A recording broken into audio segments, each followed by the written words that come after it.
It is really about creating this message that is bigger than you, that's bigger than your business, that you're using to call your right people in, to encapsulate the change that they want to see in the world, and really have people take action on your message so they become the messengers of that message, that they become the stewards of that message. And eventually it takes on a life of its own. For me, it's the way that you can have real impact, that you can show real leadership and be known for something.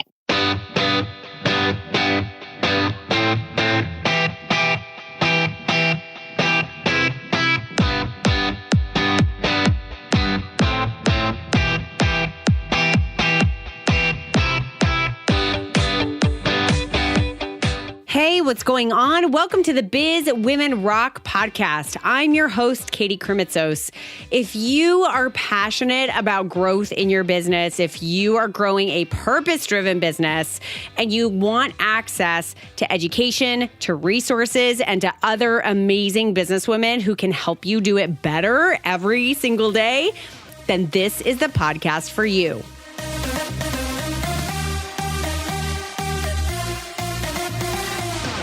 Creating a movement is so much more than simply growing your business. It means sharing your core message with the world in a way that inspires them to take up your torch and share that message with others. The 5-second rule, start with why. Sound familiar? These are Mel Robbins and Simon Sinek's movements, respectively.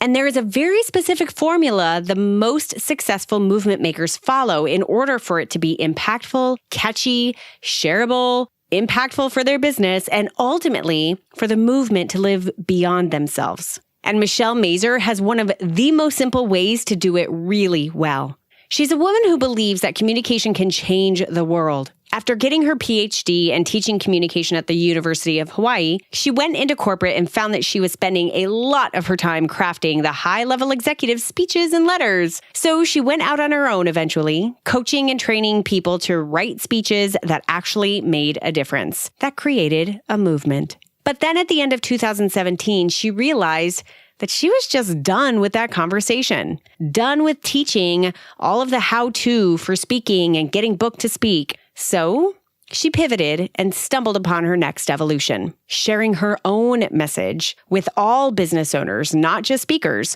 on how they can create a movement every day in their businesses. Start with knowing your message. In Michelle's terms, this means finding your 3-word rebellion. And during this conversation, she gives some great examples on how to do that. Then show up and share that message powerfully, authentically, and strategically. Create a vision for the future that your community can live into with you. And share small moment stories in your marketing to help it stick.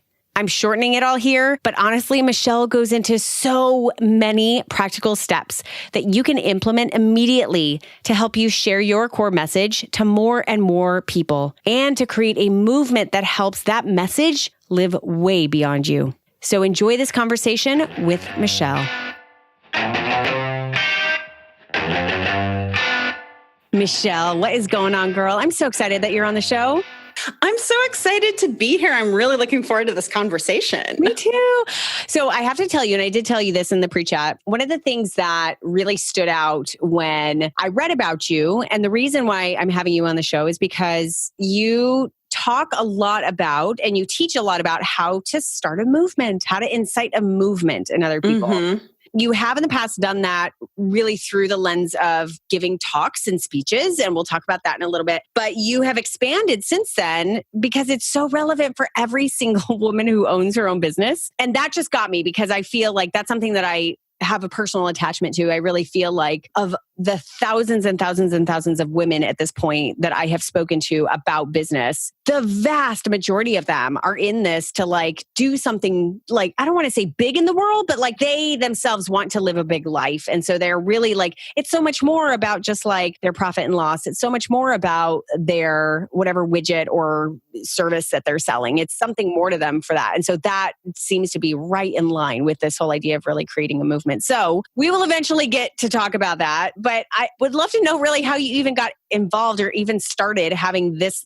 type of an interest in the first place. Yeah. Well, I have been interested in speaking, to take you into the way, way back machine, since I was a sophomore in high school and I took my first speaking course and I was terrible and I really, really sucked at it, like badly, like nervous, spitting, shaking, the whole 9 yards.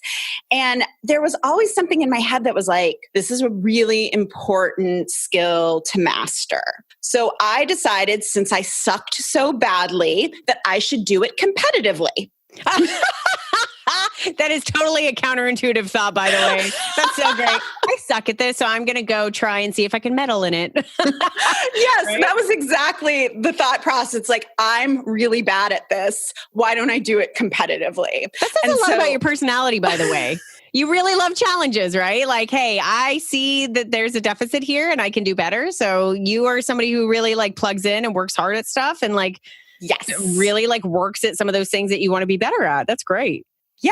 And it was a great training ground because you go to tournament week after week, you get your butt kicked and you work with your coaches, you work with your peers, and you get to do some peer coaching too. And it was just this great training ground for my speaking skills, for my messaging skills. And eventually, like not in high school, but in college, I got to a point where I was good. I was winning tournaments. I was doing amazing work. And I'm like, oh, but it was all of that time that I spent basically in the woodshed, just getting my butt handed to me, that got me to that point.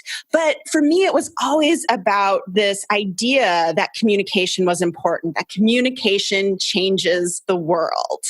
And that led me to a PhD in communication. And I was a professor at the University of Hawaii for about 5 years. And I got to the point with being a professor that I hate the politics of being a professor. Girl, you and I can talk for days on that one. It's terrible. It's terrible. And I was single at the time. And the type of exotic woman a man in Hawaii wants to date is not a Polish girl from New York. So the market was a little thin over there for you. Yes. So I ended up moving to Seattle, and in my back of my head, I was like, ooh, I could start a business working with speakers, but I just didn't have it in me yet. Like that seems so daunting. So I went into corporate and I was doing market research for about 5 years. And the whole time I was like working with our executives on their speaking and writing the message and the sales pitch and helping them with that while doing my other job. Finally, I started a blog, and that led me to launch the business. And recently, so I've been doing like work with speakers for about 5 years total. And at the end of last year, I was literally at my wit's end. I had wrapped the final episode of the Rebel Speaker podcast for 2017. And I was looking at that body of work and being like, what am I going to do next? Because you were just done with that conversation? Yeah, I can't talk about how to get speaking gigs, how to get clients, how to market yourself as a speaker, because I felt like all of that information, while people need it and it's good, it was so soulless for me. And it was literally a Google search away, because honestly, if you have questions on that, none of that stuff is very hard. It's the same principle as any other business that you run. It's like, you got to be good at sales. You have to have pricing. You have to have all those fundamentals. I'm so glad that you mentioned that. I'm wondering if you felt the same way. Like I've had little tidbits of feeling this all throughout Biz Women Rock, because education, inspiration, motivation, and community for women entrepreneurs. There's 80 gazillion of us out there. And I've had moments where I'm like, I'll have people on the podcast and I'm like, I don't want this to be the same conversation that they have on every other podcast that they've ever gone on. And it's the same, and the title's probably the same, and it's a how to this and this and that. And I just have craved like something deeper, something different, right? And so I'm wondering if you just had that, like, I don't know if soulless would be exactly what I would use, but I understand that feeling of like, oh my God, this stuff is a search away. Like somebody searching in how to grow a Facebook group, like how to do all that, right? Like I wanted the deeper soul of those conversations. Yeah. And that was how I was feeling too. And like my work with my clients was amazing because yes, I was working on helping them develop their speech and figure out how they were going to market it, but they would always get so much more. Like they'd have a new way to talk about their business and to call people in. And for me, I'm like, okay, I can't do this tactical stuff anymore. I just am not interested. And so I started going back into my early days of why I felt so passionate about communication. And it went back to how communication changes the world. And I realized that I was so far away from that why that I felt like I abandoned it on the side of the road in rural Missouri and drove off to Seattle, Washington without it. Like it was nowhere to be found in the work that I was doing. So I took that time during the Christmas break and I started thinking like, okay, so communication changes the world. And right now in the United States, we have all of these social movements rising up with Time's Up, Me Too, Never Again, March for Our Lives, Black Lives Matter. And I was like, oh, those social movements, so interesting to me. And they've always been interesting. And I've always been interested in politics anyway. And then I started looking at the business owners and the speakers that I admired. And what I realized is that they also had a core, simple message. So I was looking at like Mel Robbins with the 5-second rule, or Simon Sinek, Start with Why, Sally Hogshead, How to Fascinate. They all had 3 words that called their people in and created something bigger. And social movements had 2 to 3 words that call in their right people to create something bigger. And then I was like, ooh, this is a pattern. I'm into patterns. And I started using some questions from social movement theory to work with my clients to see if I could help develop their core message. Because movements are always moving away from something. So they're rebelling against something and they're moving towards a new future, the change they want to create. So I started my clients with just like asking them those kinds of questions. And what I found is I would get really rich answers. And then I was able to zone in on that core message pretty quickly. Like sometimes I'd get on a call with a client and they'd be like, I don't know what my 3-word rebellion is, Michelle. And I'm like, all right, let's talk about that. And we'd go through the process and I'd be like, oh, it's right here, right here. And they're like, mind blown. And it was there the whole time in their speech. Yeah. Yeah, because I do believe that your 3-word rebellion exists. And so once I started seeing these patterns, I still didn't have the name for it. And I knew like I needed a name. Like I had to call this something. And so I had lunch with a good friend of mine. She's a book coach named Jenny Nash. And we were talking about this. And she's like, well, what if you called it the 3-word speech? And I was like, close. Yeah. But no. And then I went home and just kind of let this all sink in. And I'm like, oh, wait, my business is called Communication Rebel. Why don't I call it the 3-word rebellion? And that is how the framework was born. And it is really about creating this message that is bigger than you, that's bigger than your business, that you're using to call your right people in, to encapsulate the change that they want to see in the world, and really have people take action on your message so they become the messengers of that message, that they become the stewards of that message. And eventually it takes on a life of its own. For me, it's the way that you can have real impact, that you can show real leadership and be known for something.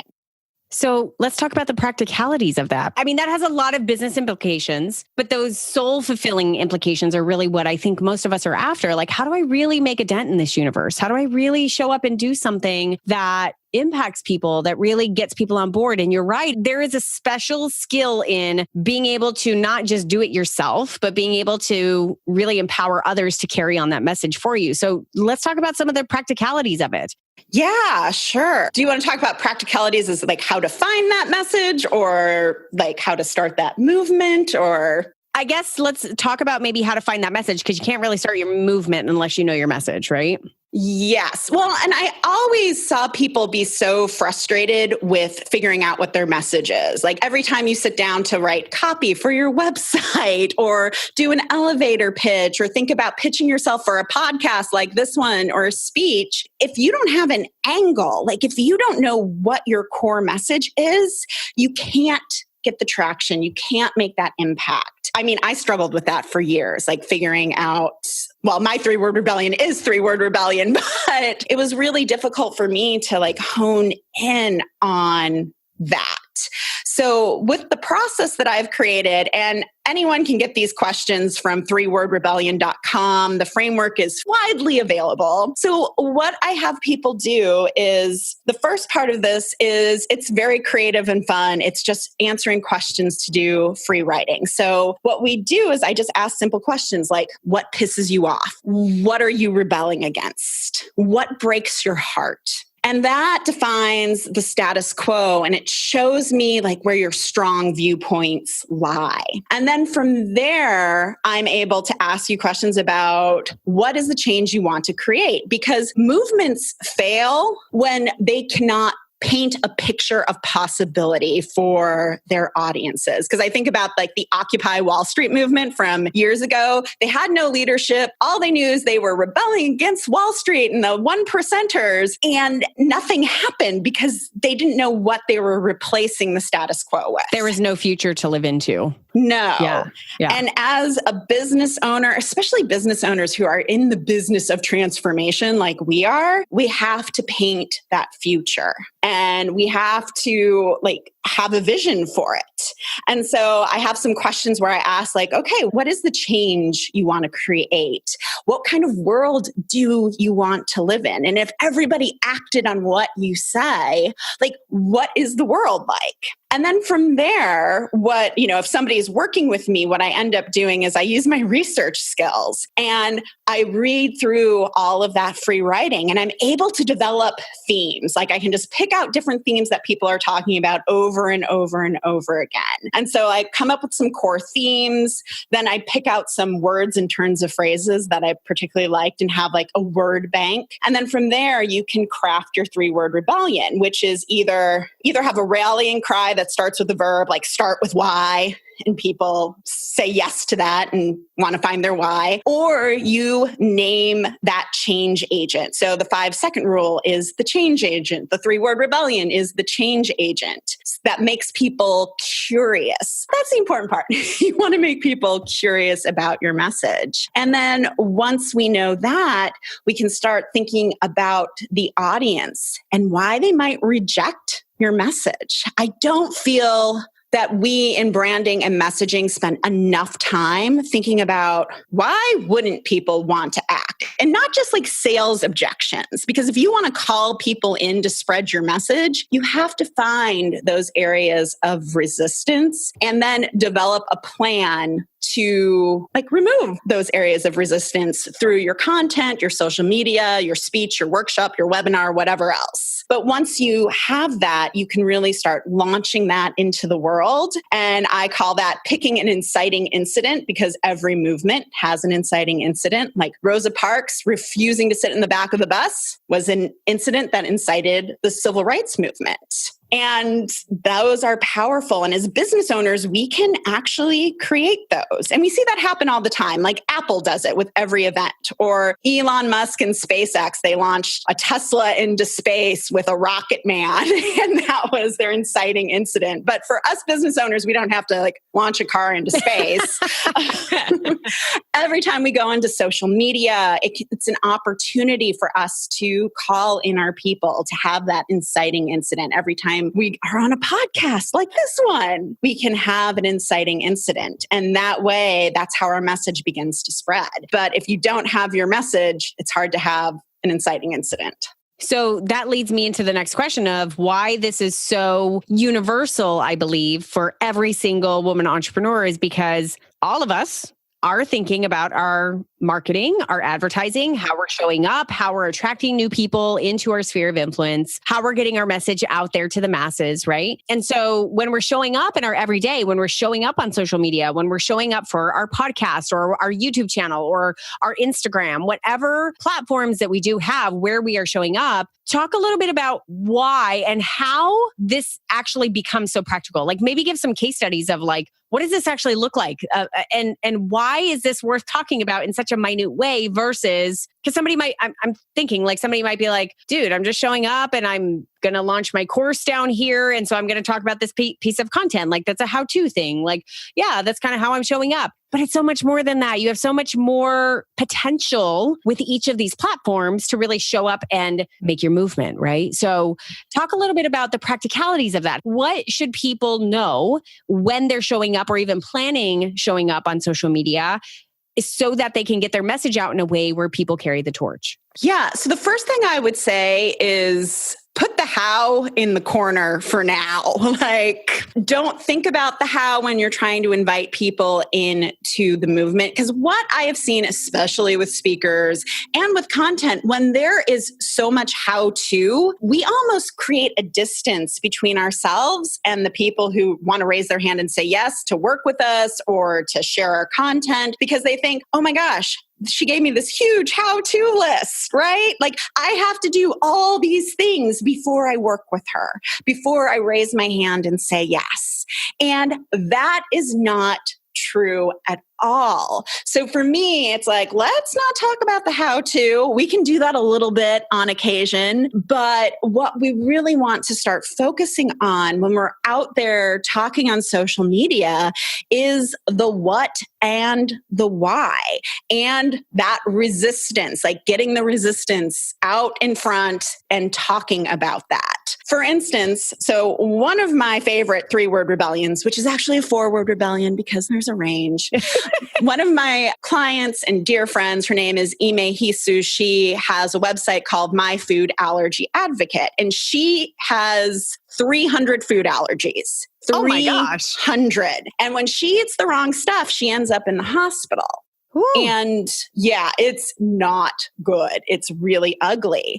And she had to navigate this whole world of food allergies on her own pretty much. There weren't any experts. The nutritionist helped some, but not too much.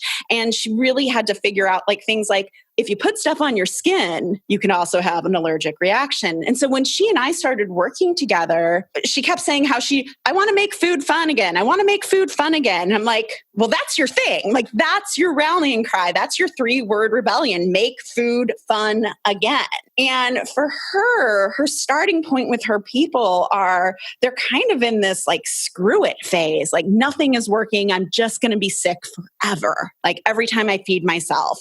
And so she is painting this possibility that you can eat delicious food and be healthy and still like live an active life. Like she's an ultra marathoner and stuff. Like she's very impressive. But every time she's on Instagram, every time she goes out to speak, she's talking about how to make food fun again. And it's interesting because it has gone beyond just people who suffer from food allergies. It's actually starting to get into the food industry. Interesting. My vision for her is that she's going to be able to enact change within the food industry itself. So that is how it starts rolling out. But she's always on social media sharing like her journey, her client's journey, what she's eating, what she had an aha about that was making her sick, so that other people can learn and see her as a resource for navigating their own food allergies.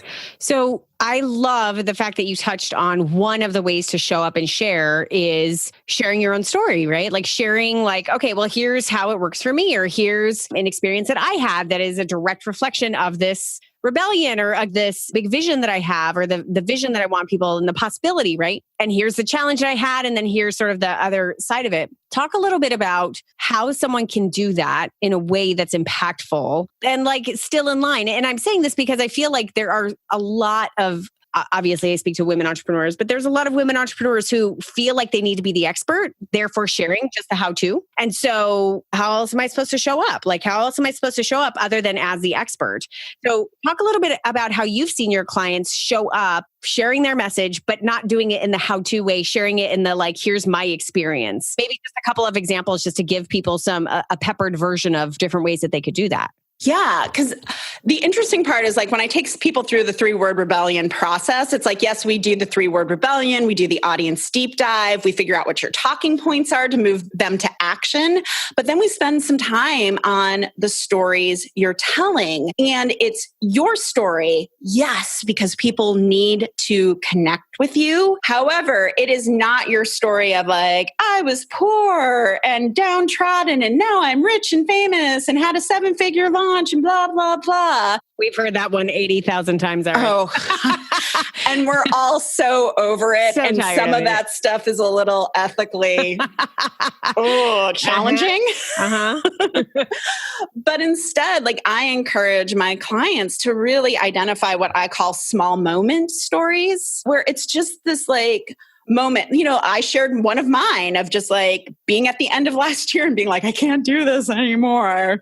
Like that's a very small moment in time, but it has a big impact and it has something that everyone can learn from. So, you know, for Ime, it might be like the day she realized she was allergic to cashews. I don't know if she is or not, but I'm just making that up. Highly likely with 300 things, yes, right? Highly likely. But she could just tell that part of the story and people would be like, oh yeah, I know what it's like to have that kind of reaction to food. I know what it's like to spend hours in the bathroom, right? Or in business, like telling the why behind your business and that type of story. Like I've just finished work with a negotiation consultant named Devin Smiley, and her 3-word rebellion is value the ask. And what I love is that she's done over $5 billion in commercial negotiations in her career. And she hated the way negotiation would happen, where you lock each other in a room and basically do battle to the wee hours until you wear the other person down. And for her, it was about, okay, how do I build relationships? Like, how can we have a strategy that builds relationships, and what can entrepreneurs? So she tells that story of being locked in the room, or of clients who've had really poor relationships with potential customers because of their negotiation strategy and how she was able to help them turn that around. So all of these are like very small moments, but as long as you can turn them back around to the audience so they feel like, oh, I see myself and I've learned something. Because I feel like too many times stories are like, I was rich, or I was rich and then I was poor and then I was rich again. And we can't relate to that. But when we see ourselves in the story and there's that moral that we're able to give back, we're able to position ourselves as the guide instead of the hero. So you're Yoda instead of Luke Skywalker in the story. And that is impactful. And you can do that with your story and your client's stories as well. So what then ends up being the magic sauce that ends up making it stick with the person listening, who then feels, I don't know if it's a responsibility or just empowered to or excited about sharing that particular message? Because that's really what we're talking about. Like when you talk about creating a movement grows because one person who has been impacted shares it with another person, whether it's word of mouth or whether it's sharing on social or no matter what that is. So it's like more and more people are finding out about it. So what is that stickiness factor? Like what happens in that exchange? Like you do this work, you tell great stories, you share some good how-tos, you come up with your 3-word rebellion, you're sharing your message in an impactful way, you're doing it authentically. What's that sticky factor? I think the sticky factor is you are either getting them a result pretty quickly from your message. So Mel Robbins' 5-second rule, brilliant, right? Like she makes so much money from speaking and she's teaching people to count backwards from 5 and take an action. But people get results from that. They're like, oh, I got out of bed. I went to yoga this morning. And then they share about that on social media because there was an impact. And so I think when you can give them like some simple results, even if it's a thinking result. So start with why is really about you thinking, oh my gosh, I'm burned out on my business. I hate it. I don't know why. And well, why am I doing this in the first place? Like, what's my why? And that gets you curious and motivated. And you start thinking, well, maybe there is hope. Maybe if I go back, if I find that why, I can actually get re-engaged in my business. So I do think there is that, whether it's a mindset shift of finding your why, or you're giving them some type of action like the 5-second rule, if you can give them something tangible to do next, then I think that's what really makes it sticky and makes people want to share. They're like, oh, have you read that book? I like, it's amazing. Like, I love the 5-second rule. I love start with why, because it gets a result. I love it. So let's go back to your experience. You have this realization over the holidays. You completely shift things around. You realize that you've got your own 3-word rebellion. You realize that oh my gosh, that's where I'm going to specialize and go in deeper. So what's happened since? Tell me a little bit about what that evolution has been in your business and what that's meant for you and how you've shown up. Yeah. So number one, once I found the 3-word rebellion, and I think once anyone finds their 3-word rebellion, you get so excited about talking about it because you are confident, you know that it creates a good change for people, and it's easier to put yourself out there. So for me, like I started pitching for podcasts, or had my good friend Cher pitch for podcasts, and I had a great angle. Like I could email people and be like, so I talk about the 3-word rebellion. This is what it is. This is what your people get from this.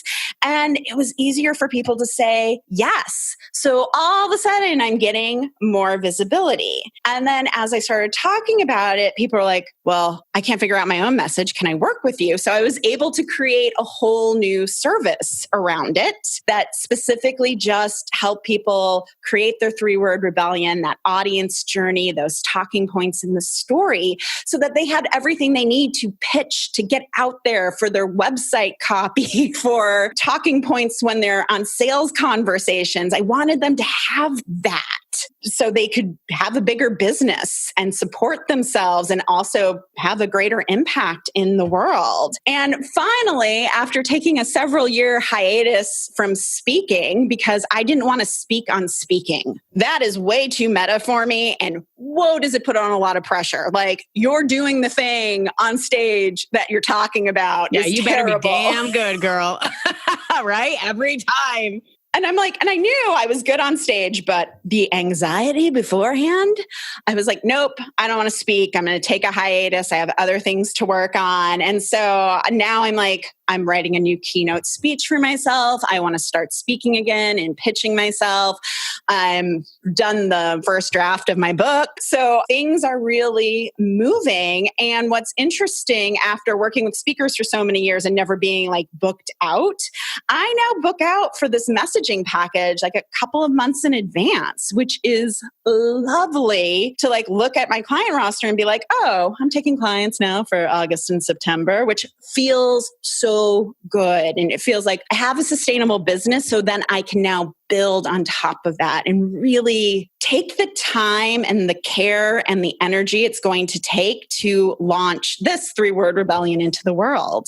I love that. And I mean, that is just a perfect case study for how powerful it is to really do the work, to dig down and find your message, to find your 3-word rebellion. And because it does that, like, you start being less splotchy in your marketing and all over the board, and a hell of a lot more directed and a hell of a lot more clear. And people can get it. Like, that's really the power of it. And that's one of the other pieces of a sticky factor. Is it easy for somebody to get it? It's relatable. I totally understand it looking at you and listening to what you have to say. And I feel inspired to share it, right? So that's so much part of it, is like you have that energy for it and it's so much more clear. So the work that you were doing is phenomenal. Such a simple way of being able to really understand it and think about it. So I would definitely encourage you listening to check out more about Michelle's stuff. Her website will be in the show notes. You can definitely go link up to that. Go schedule some time with her, check her out, find out more about your own message and get deeper into being able to incite your own movement. Michelle, thank you so much for being here. Thank you so much for having me. This was fantastic. Thank you so much for taking the time to listen to today's episode. I never take it for granted that you, a very busy and high-performing woman entrepreneur, listens to the Biz Women Rock podcast. If you got any value out of today's show, if there were any aha moments that you had, I would so appreciate you turning around and sharing it with another woman entrepreneur who needs that aha as well. From me and the entire Biz Women Rock team, we'll see you on the next episode.